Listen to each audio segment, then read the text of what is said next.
Welcome back to my series on working with carbon fiber.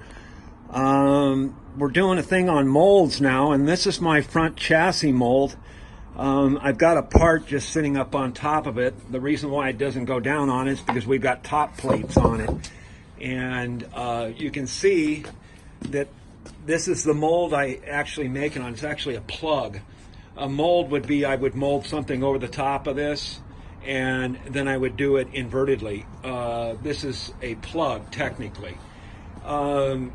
It's made out of a block of wood, and then it's fiberglassed, and then I put a special coating on it, like tooling gel coat, but it's not. And it takes time to make these molds. You just can't make them overnight. You have to be very precise with it, and have some knowledge of drafting. Drafting is the angle that the part comes popping out of the mold. You don't want to be straight up and down, right here. You want to have a little bit of angle to it so it releases easily. If not, you have to make a two-piece mold or a two-piece plug. But I'll show you some of the molds I have. They're pretty interesting. I've done a Mustang. I have a vet mold. I have a T-bird mold. I have some big plugs that a lot of people want to get their hands on so they can vacuum form Lexan onto it. I'm not a fan of Lexan. I think it's garbage, but that's my opinion.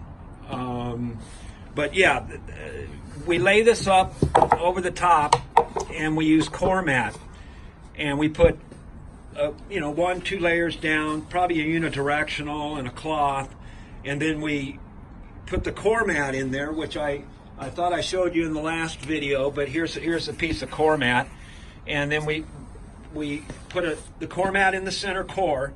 There's little holes perforated through this so the epoxy can go through and it can bond both parts together. And that's one of my secrets. So you got one of my secrets. I might give you a couple here and there, but it's takes many years to learn how to work with this stuff. It's probably easier just to lay a plain plate, on a flat surface. But my forward chassis has core mat in it. These upper plates that are bonded to the chassis are done with core mat. And I used a hybrid cloth, and if you look real close, the bottom part is actually blue hybrid. Look at that blue. See it? There it is. You can see just a little bit of it. It shows up a lot better in the sun, but we got a storm coming here in Southern California, and who says it doesn't rain in California? Well, it does. Today it's a nice 65 degrees, and I'm freezing. So poor me. We do, all our front chassis are molded, including our funny car one. Let me grab a couple of different things we got behind me here, and I'll bring it in. This is a funny car or a Pro Mod front chassis plate, and it's molded on a more rectangular mold.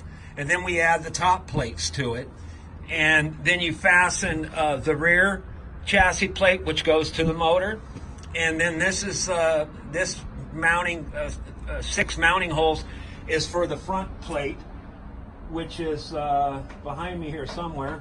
Let me grab it. But here's a hybrid funny car front chassis plate.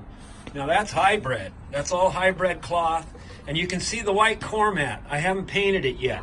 Let me zoom in down here. See the white core mat?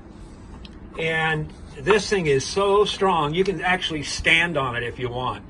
And no, it won't twist, it won't do anything. Now this is a cutout hole for a FG transmitter box where you'd put the transmitter and run all your servo wires to it. And then you can see in this one I cut for a servo for the steering. And yes, guys, we use carbon fiber axles, 1/2-inch solid rod. And these have, a high level of braking strength, which means it's going to take an awful lot for it to break.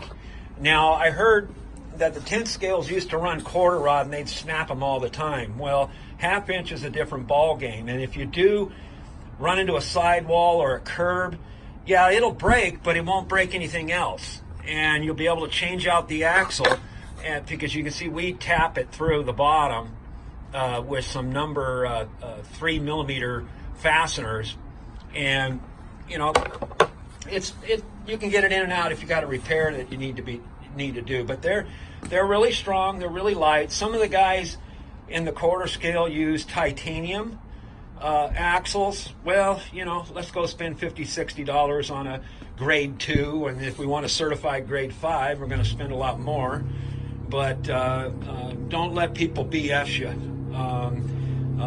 Carbon fiber, you know, you can get a rod like that, a 12-inch rod, for about $20. If we install it, of course, we have to charge for that. We don't work for free. But yeah, these are my front chassis plates, both the funny cars and the Dragster. They're all molded with a mold, and it just takes time to make a mold. You just don't, you know, form this stuff magically like some people think I do. It's all done in molds. So I'll show you a few more things in the next video, and I appreciate you watching my informative videos on working with carbon fiber and working with molds and epoxy and the way we do things here. And just keep RCing all scales. I'll see you soon. Bye.